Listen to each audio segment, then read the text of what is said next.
업을 덜고 복을 부르는 이 말 한마디가 당신의 운명을 바꿉니다. 부처님 말씀. 오늘도 수고 많으셨습니다. 하루를 마무리하며 잠시 눈을 감고 이 자리에 앉아 계신다면 당신은 이미 자신을 돌보고자 하는 귀한 사람입니다. 사람들은 말합니다. 사는 게 왜 이리 버겁지? 그 말엔 수없이 많은 감정이 담겨 있습니다. 기대했던 말이 돌아오지 않았을 때, 애써 한 일에 누군가가 상처를 줄 때, 가까운 이에게조차 마음을 털어놓을 수 없을 때, 우리는 조금씩 무너집니다. 그 무너진 마음을 아무도 보지 못한 채 웃는 얼굴로 하루를 버티는 것이 우리네 삶입니다. 어느 누구도 당신의 마음을 쉽게 들여다보지 못합니다. 하지만 이 시간만큼은 당신의 그 짐을 내려놓을 수 있도록 조용히 그 곁을 지켜드리겠습니다. 당신이 지금까지 버티며 걸어온 길은 절대 가벼운 길이 아니었습니다. 어쩌면 마음속에 말로 표현할 수 없는 상처와 억울함이 소리 없이 쌓여왔을지 모릅니다. 그 마음을 남들이 쉽게 이해한다고 말할 수 없습니다. 하지만 저는 오늘 이 말을 꼭 전하고 싶습니다. 당신은 이미 충분히 잘 견디고 있습니다. 당신은 지금 이 순간에도 마음을 다해 살아내고 있습니다. 그리고 이 시간, 지금 당신이 이 자리에 조용히 머문 이유는 마음속 깊은 어딘가에서 변화를 원하는 작은 목소리가 있었기 때문입니다. 그 작은 소리를 우리는 의식이라 부릅니다. 고요한 순간에만 들을 수 있는 진짜 내면의 소리입니다. 그 소리는 지금 이렇게 말하고 있습니다. 나는 이 고리를 끊고 싶다. 이제는 내 마음을 돌보고 싶다. 그 마음을 따라 지금부터 함께 걸어보겠습니다. 우리의 삶에는 눈에 보이지 않지만 분명히 무게가 존재합니다. 말 한마디에도 무게가 있고 표정 하나에도 묵직한 사연이 실려 있습니다. 그리고 그 무게들은 우리가 지어온 업이 됩니다. 업은 단순히 잘못을 의미하는 것이 아닙니다. 마음속에 머물러 있는 내려놓지 못한 감정의 찌꺼기입니다. 억울함, 분노, 미움, 질투, 이 모든 감정은 표현하지 않더라도 내면 어딘가에 머무릅니다. 말은 삼켜도 그 에너지는 사라지지 않습니다. 시간이 흘러도 그것들은 고요히 우리 안에 남아 결국 우리 삶의 방향을 바꾸기 시작합니다. 이것이 업입니다. 무겁고 조용하며 어느 날 문득 나를 흔드는 그림자입니다. 그런데 그 업을 덜어내는 길이 있습니다. 수행자들, 선인들, 그리고 고통을 꿰뚫어 본 이들이 공통으로 말한 한 가지 지혜가 있습니다. 그것은 말 한마디가 업을 끊고 복을 부른다는 가르침입니다. 우리는 흔히 복을 받는 것이라 생각합니다. 하지만 복은 지금 이 자리에서 내가 만드는 것입니다. 말에서 시작된 업은 말에서 다시 끊을 수 있습니다. 오늘 그 시작이 되는 말 한마디를 마음속에 새겨보십시오. 나부터 풀겠습니다. 이 말은 단순한 화해의 말이 아닙니다. 이 말은 나 자신에게 건네는 용서의 말이며 해방의 시작입니다. 남이 나를 풀어주길 기다리기보다 내가 나를 먼저 풀어주는 것, 그것이 진짜 자유입니다. 많은 사람들이 말합니다. 왜 나는 계속 같은 고통을 반복할까? 왜 복이 오지 않을까? 왜 내 삶은 바뀌지 않을까? 그 답은 외부에 있지 않습니다. 그 해답은 언제나 내 안에 있습니다. 마음을 바꾸면 말이 바뀌고, 말이 바뀌면 행동이 바뀌며, 그 끝에는 운명이 바뀝니다. 그러니 이 말 한마디로 시작해 보십시오. 나부터 풀겠습니다. 나부터 놓겠습니다. 나부터 미소 지어 보겠습니다. 이 말이 오늘 당신의 운명을 바꾸는 작지만 깊은 시작이 되어줄 것입니다. 사람들은 업을 죄나 벌로만 생각하곤 합니다. 하지만 그것은 반만 맞은 이야기입니다. 업은 더 깊은 곳에 있습니다. 그것은 기억입니다. 그리고 감정입니다. 그 감정이 우리 안에 머물러 형태없는 무게가 되는 것, 그것이 업입니다. 한 사람이 누군가에게 상처를 줍니다. 그는 잊었지만 상처받은 이는 기억합니다. 그 기억 속에는 감정이 들어있고, 그 감정은 시간 속에 묻히지 않고 서서히 덩어리가 됩니다. 이 덩어리는 마음속에 눌러앉아 때가 되면 올라옵니다. 의식은 잊었다 해도 몸과 감정은 기억하고 있기 때문입니다. 이런 감정의 흔적들이 쌓이고 또 쌓여 결국 마음의 패턴이 됩니다. 그 패턴이 자신도 모르게 비슷한 고통을 반복하게 합니다. 비슷한 상황에서 비슷한 감정을 겪고 비슷한 상처를 받는 이유가 바로 여기에 있습니다. 그것이 업입니다. 업은 선택되지 않은 감정의 잔재입니다. 말하지 못한 말들, 삼킨 울음 풀리지 않은 억울함, 말로 꺼냈더라면 사라졌을 감정들이 묵혀져 마음 안에 눌러앉은 것, 그것이 업입니다. 업은 밖에서 오는 것이 아닙니다. 누군가의 말이나 행동은 단지 방아쇠일 뿐입니다. 그 반응을 일으키는 본질은 내 안에 이미 쌓여있던 감정입니다. 예를 들어, 누군가가 나를 무시했을 때 같은 말을 들어도 어떤 이는 웃고 넘기고 어떤 이는 크게 상처받습니다. 이 차이는 과거에 쌓여있던 업의 깊이 때문입니다. 업이 많을수록 감정은 빨리 폭발합니다. 말 한마디에 과거의 기억이 덮쳐옵니다. 그 기억이 현실을 왜곡하고 지금의 판단을 흔들게 합니다. 이처럼 업은 과거를 현재로 끌어와 미래까지 어둡게 만듭니다.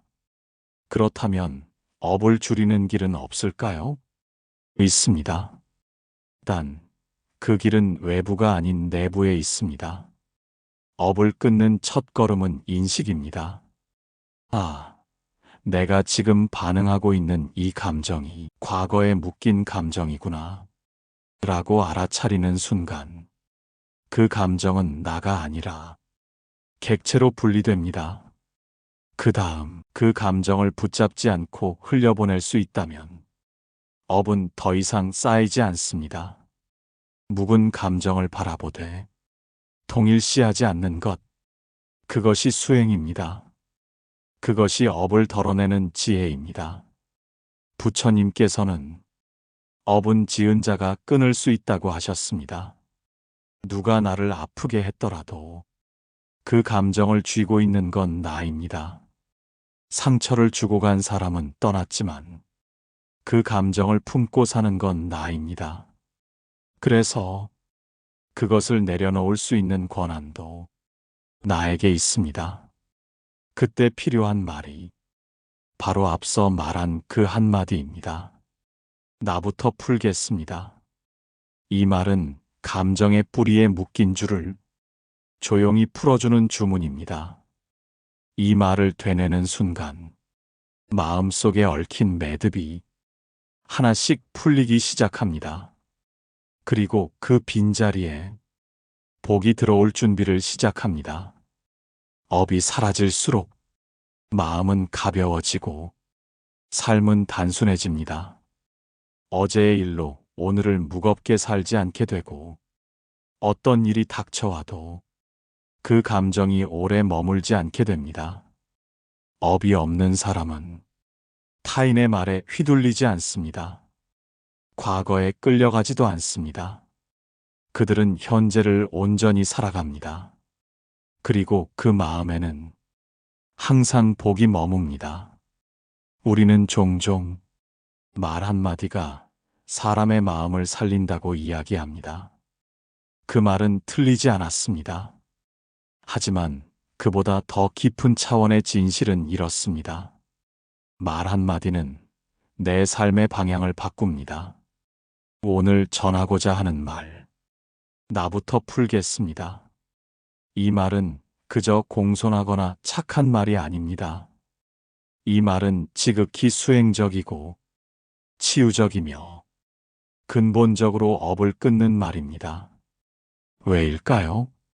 이 말 안에는 마음의 주도권이 담겨 있기 때문입니다. 사람들은 누구나 상처받은 경험이 있습니다. 그 상처는 보통 누군가로부터 받은 말이나 행동에서 비롯됩니다. 그 순간 우리의 본능은 이렇게 외칩니다. 왜 나만 참아야 해? 왜 먼저 풀어야 하는 건 나야? 그 사람이 잘못했는데 왜 내가 양보해야 하지? 이런 마음은 당연합니다. 정당합니다. 그리고 사람답습니다. 하지만 그 마음을 따라가면 고통은 반복됩니다. 그 고통은 어제와 같은 방식으로 오늘도 내일도 이어질 것입니다. 그 반복을 끊는 힘이 바로 이 말 한마디에 들어 있습니다. 나부터 풀겠습니다. 이 말이 가진 첫 번째 힘은 주도성입니다.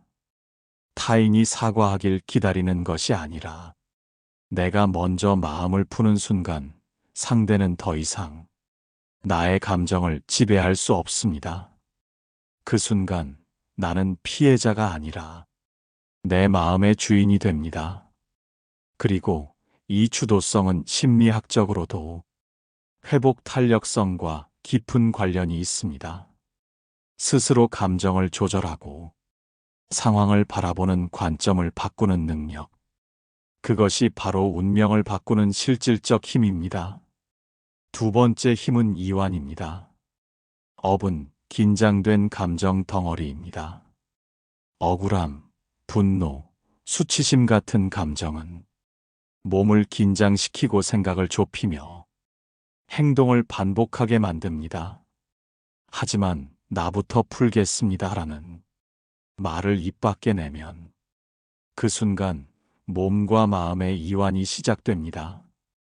실제로도 이 말을 깊이 호흡과 함께 반복하면 신경계가 안정되고 심박이 완만해지며 근육의 긴장이 풀리기 시작합니다.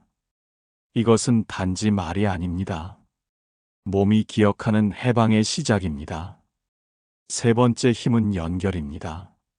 모든 관계는 말에서 멀어지고 말에서 가까워집니다. 나부터 풀겠습니다라는 말은 끊긴 인연을 다시 잇는 다리입니다. 화해가 아니더라도 내 마음이 먼저 유연해지는 순간 상대와의 거리가 달라집니다. 말은 에너지입니다. 그 에너지는 파동이 되어 상대의 마음에 전달됩니다. 그리고 그 말이 복의 문을 엽니다. 업은 나와 타인을 끊지만 복은 나와 세상을 다시 잇습니다. 이 작은 말이 세상을 다시 엮는 시작이 되는 것입니다. 마지막 힘은 시간의 해방입니다. 업은 과거에 묶여 있습니다. 복은 현재에 있습니다. 우리는 과거의 감정에 붙들려 오늘을 잃어버릴 때가 많습니다. 하지만 나부터 풀겠습니다라는 말은 과거를 잠시 멈추고 지금 이 순간으로 나를 데려옵니다. 이 말은 나는 과거의 고리에 머물지 않겠다는 선언입니다. 그리고 이 선언이야말로 복을 부르는 마음의 문을 여는 첫 열쇠입니다. 삶은 끊임없이 말을 통해 움직입니다. 말이 곧 업이고 말이 곧 복입니다. 그렇기에 지금 당신의 말 한마디가 내일의 운명을 결정짓습니다. 조용히 눈을 감고 한 번 더 되뇌어 보십시오. 나부터 풀겠습니다. 나부터 미소 지겠습니다. 나부터 고마워하겠습니다. 그 말이 지금 이 순간 당신 안에 쌓여있던 업을 녹이고 복이 들어올 자리를 만들어줍니다. 그리고 그 말은 당신을 가장 깊은 평화로 이끌 것입니다. 말 한마디가 바뀌었을 뿐인데 그 사람의 얼굴이 달라졌고 그 사람의 숨결이 편안해졌으며 그 사람의 삶이 조금씩 평온해졌습니다. 이것은 어느 날 문득 일어난 기적이 아닙니다. 오랜 시간 마음속에 쌓였던 억울함과 두려움, 미움과 분노를 말로 풀어낸 순간 그 마음 안에 있었던 업의 고리가 끊어진 것입니다. 어느 노모는 자식들 사이의 다툼으로 마음고생을 많이 했습니다. 누가 더 잘났는지, 누가 더 많이 했는지, 사소한 일에도 갈등이 생기고 그때마다 어머니는 가슴을 졸였습니다. 자식들 모두가 자기 말이 옳다 했고 자기 입장을 주장했습니다. 그 어머니는 어느 날 사찰에 조용히 들렀다가 부처님의 말씀 한 줄을 보았습니다. 먼저 푼 자가 자유롭다. 그날 저녁 어머니는 자식들 앞에서 이렇게 말했습니다. 이제는 어머니가 먼저 풀란다. 누가 옳든 그르든 내가 먼저 풀고 싶구나. 그 말을 들은 순간 자식들의 얼굴이 바뀌었습니다. 누구도 이기지 않았고 누구도 지지 않았지만 그날 이후 서로의 말에 귀를 기울이기 시작했습니다. 가장 먼저 마음을 푼 이가 가장 먼저 복을 받은 사람이었습니다. 또 다른 이는 직장에서 큰 상처를 받았습니다. 상사가 지속적으로 그를 비난했고 함께 일하던 동료들은 그를 외면했습니다. 마음이 상한 그는 회사를 그만둘까 고민하다 우연히 읽은 글 귀에 멈춰 섰습니다. 미움은 미움으로 사라지지 않고 오직 자비로 사라진다. 그는 그날부터 매일 아침 작은 종이 쪽지에 이 문장을 적었습니다. 나부터 풀겠습니다. 내가 나를 먼저 이해하겠습니다. 그 말은 상사를 위한 말이 아니었습니다. 자기 자신을 위한 다짐이었습니다. 그는 더 이상 상사의 비난에 휘둘리지 않게 되었습니다. 어느 날 상사가 그에게 조심스레 물었습니다. 요즘은 표정이 많이 부드러워졌네. 뭔가 좋은 일 있나? 그는 조용히 웃으며 말했습니다. 좋은 말을 매일 되뇌고 있습니다. 그의 삶은 말을 바꿈으로써 지금 이 순간의 복을 선택한 것이었습니다. 불경에는 다음과 같은 비유가 있습니다. 어떤 이가 독화살에 맞았을 때 그 화살을 뽑지 않고 누가 쏘았는지를 따진다면 그는 끝내 죽게 되리라. 여기서 독화살은 바로 마음의 상처입니다. 누가 잘못했는지를 따지기 전에 내 마음에 박힌 화살을 먼저 뽑아야 합니다. 그 화살을 뽑는 방법이 바로 나부터 풀겠습니다 라는 말입니다. 남이 사과하지 않아도, 남이 먼저 풀지 않아도 내가 내 마음의 화살을 뽑아낼 수 있다면 그 순간 복은 나에게 다가오기 시작합니다. 또한 스님들의 가르침 중에는 마음의 그릇이라는 비유가 자주 등장합니다. 누군가는 독한 말을 들으면 그 말을 꽉 움켜쥐고 놓지 않습니다. 그 그릇은 작고 얕습니다. 하지만 누군가는 독한 말을 들었을 때 물 위에 먼지가 앉은 듯 잠시 흔들리다 다시 고요해집니다. 그 마음은 깊고 넓은 그릇입니다. 말 한마디 나부터 풀겠습니다. 이것이 바로 그릇을 바꾸는 말입니다. 그릇이 바뀌면 받아들이는 마음도 달라지고 그 마음이 바뀌면 사는 방식도 달라집니다. 이제 우리도 그 말 한마디를 삶의 중심에 놓아야 할 시간입니다. 당장 용서하지 않아도 괜찮습니다. 모든 걸 잊지 않아도 괜찮습니다. 다만 나부터 풀겠습니다. 그 말을 조용히 자주 되뇌어 보십시오. 그 말은 먼저 나를 풀어주고 내 마음을 어루만지며 내 삶의 흐름을 바꾸어 줄 것입니다. 복은 결코 갑자기 하늘에서 떨어지지 않습니다. 복은 작은 마음 하나가 바뀌는 순간 그 자리에 조용히 내려앉습니다. 사람들은 종종 복을 받으려면 어떻게 해야 하나요? 묻습니다.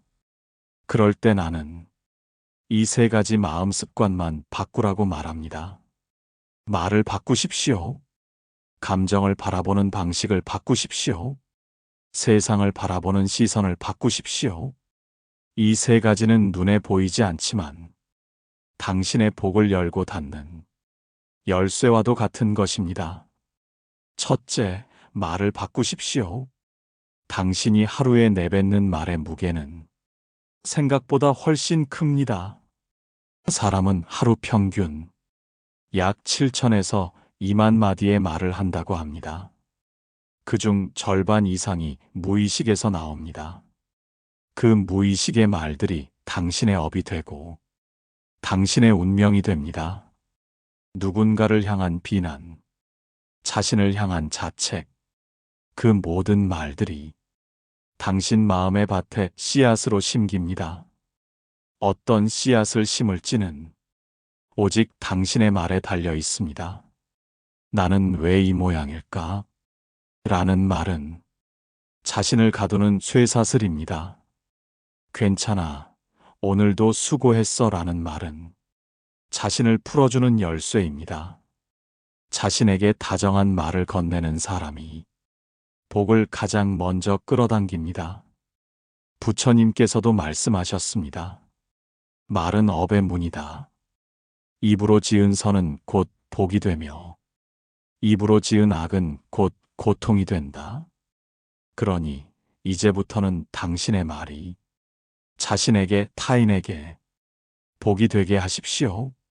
둘째, 감정을 바라보는 방식을 바꾸십시오.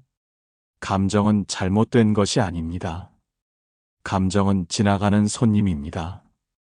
하지만 우리는 종종 그 손님을 집안 깊숙이 들여놓고 주인처럼 모시곤 합니다.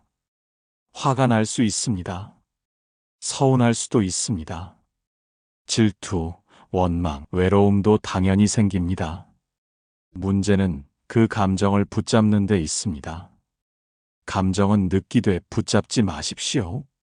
감정은 바라보되 그 감정이 나 자신이라고 착각하지 마십시오. 나는 지금 화를 느끼고 있구나. 나는 지금 서운하구나. 이렇게 한 걸음 물러나 감정을 바라보는 연습을 하십시오. 이것이 바로 마음을 다스리는 첫걸음이며 복이 머무는 자리를 비우는 일입니다. 복은 혼란스러운 감정 속에 머물지 않습니다. 복은 고요한 의식 위에 내려앉습니다. 그러니 감정에 끌려가지 말고 그저 그 흐름을 지켜보는 이가 되십시오. 셋째, 시선을 바꾸십시오. 복을 부르는 사람은 같은 상황에서도 다른 것을 봅니다. 누군가는 문제가 생기면 불평할 거리를 먼저 찾습니다. 하지만 복이 많은 사람은 그 문제 속에서도 배울 거리를 먼저 봅니다. 시선이란 마음을 끌고 가는 방향입니다. 당신의 시선이 늘 부족함을 향해 있다면 당신의 마음은 늘 결핍으로 물듭니다. 하지만 당신의 시선이 감사함을 향한다면 마음은 매 순간 충만함으로 채워집니다. 부처님께서는 말씀하셨습니다. 있는 그대로를 보고 그 안에서 만족을 찾는 자가 가장 복이 많은 이다. 무엇이 부족한지를 찾는 습관은 업의 씨앗을 심는 것입니다. 무엇이 이미 충분한지를 자주 되뇌는 습관은 복을 자라나게 하는 물줄기입니다. 이 세 가지 말, 감정, 시선. 이것이 하루하루 당신의 삶에 어떤 기운을 남기는지 자세히 바라보십시오. 말을 고르고, 감정을 관찰하고, 시선을 조정하는 이의 마음은 자연스럽게 복으로 채워집니다. 그것은 돈이나 행운이 아닙니다. 삶을 바라보는 마음의 자세 자체가 곧 복이 되는 것입니다. 오늘 하루 말 한마디를 바꾸고 감정 하나를 흘려보내며 시선 하나를 감사로 돌릴 수 있다면 그 하루는 이미 복된 날입니다. 그리고 그 복된 하루가 당신의 운명을 바꿔갑니다. 사람의 마음은 절대 단단한 돌덩이가 아닙니다. 마음은 흙과 같습니다. 보드랍고 촉촉하며 무언가를 쉽게 품어버리는 성질을 가졌습니다. 그래서 우리는 누군가의 말 한마디, 행동 하나에도 쉽게 물들고 쉽게 상처받고 쉽게 쌓아둡니다. 그렇게 마음속에 감정이 쌓입니다. 처음에는 사소했던 미움이 시간이 지나면 깊은 원망이 되고 작았던 두려움이 어느덧 인생을 막아서는 벽이 됩니다. 이 감정들에는 독소가 있습니다. 눈에 보이지 않지만 몸과 마음을 천천히 병들게 만드는 내면의 찌꺼기입니다. 어느 누구도 이 감정에서 자유롭지 않습니다. 우리는 인간이기 때문에 상처받고 실망하고 때론 분노하고 어쩔 땐 부끄러움에 숨고 싶기도 합니다. 문제는 그 감정 자체가 아닙니다. 문제는 그 감정을 내버려 두고 잊은 척하고 덮어둔 채 살아가는 것입니다. 이 감정들은 시간이 지나도 사라지지 않습니다. 그저 더 깊은 곳으로, 더 단단한 그늘 속으로 숨어 있을 뿐입니다. 그리고 결정적인 순간에 다시 우리를 흔듭니다. 그래서 지금부터 우리는 마음속에 쌓인 감정을 조용히 들여다보고 정화하는 시간을 가질 것입니다. 이것은 단지 마음을 치유하는 일이 아닙니다. 이것은 업을 끊고 복을 부르는 마음의 준비 작업입니다. 먼저 편안하게 눈을 감아 보십시오. 깊은 숨을 들이마시고 천천히 내쉬어 보세요. 이 호흡 하나하나가 마음속의 감정을 깨우는 첫걸음입니다. 이제 조용히 당신의 마음을 들여다봅니다. 누가 떠오르나요? 어떤 말이 생각나시나요? 무엇이 아직 마음속에 남아있나요? 그 사람을 미워하지 않으려 해도 그 감정은 여전히 무겁게 가슴에 남아있을 수 있습니다. 지금 이 시간은 그 감정과 싸우는 시간이 아닙니다. 그 감정을 마주하는 시간입니다. 이제 마음속에 떠오른 그 감정을 그대로 바라보십시오. 이름 붙여도 좋습니다. 이건 서운함이구나. 이건 억울함이구나. 이건 아직도 사라지지 않은 분노구나. 이름 붙이는 순간 그 감정은 나와 분리됩니다. 그 감정은 이제 나가 아니라 내가 바라볼 수 있는 대상이 됩니다. 감정과 거리를 두는 것. 이것이 감정 해독의 첫 번째 단계입니다. 두 번째 단계는 그 감정을 흘려보내는 것입니다. 감정은 붙잡을수록 진해집니다. 반복해서 되새길수록 더 강하게 나를 지배합니다. 이제는 그 감정을 천천히 숨결을 타고 흘려보내야 합니다. 숨을 들이쉴 때는 그 감정을 가슴 깊이 떠올립니다. 그리고 내쉴 때는 그 감정이 안개처럼 흩어져 나간다고 상상해 보십시오. 당신이 숨을 내쉴 때마다 그 감정의 입자가 당신을 떠나가고 있습니다. 이제 더 이상 그 감정은 당신의 것이 아닙니다. 세 번째 단계는 그 감정에 말 한마디를 건네는 것입니다. 이제 너를 놓아줄게. 지금껏 함께 있어줘서 고마워. 이젠 내가 더 이상 널 붙잡지 않을게. 이 짧은 말들이 감정에 쌓인 매듭을 풀어줍니다. 이 말은 남을 향한 용서가 아닙니다. 이 말은 자기 자신을 풀어주는 말입니다. 당신은 이제 그 감정을 끌어안고 살아가지 않아도 됩니다. 그 감정을 정체성처럼 붙잡지 않아도 됩니다. 감정이 빠져나간 마음에는 새로운 기운이 들어옵니다. 그것이 바로 복입니다. 복은 비워진 마음의 공간에 들어오는 선물입니다. 감정이 너무 꽉 차 있으면 복이 들어올 자리가 없습니다. 그러니 지금 하나씩 비워나가야 합니다. 오늘 이 시간을 통해 당신의 마음 한구석이 조금은 가벼워졌길 바랍니다.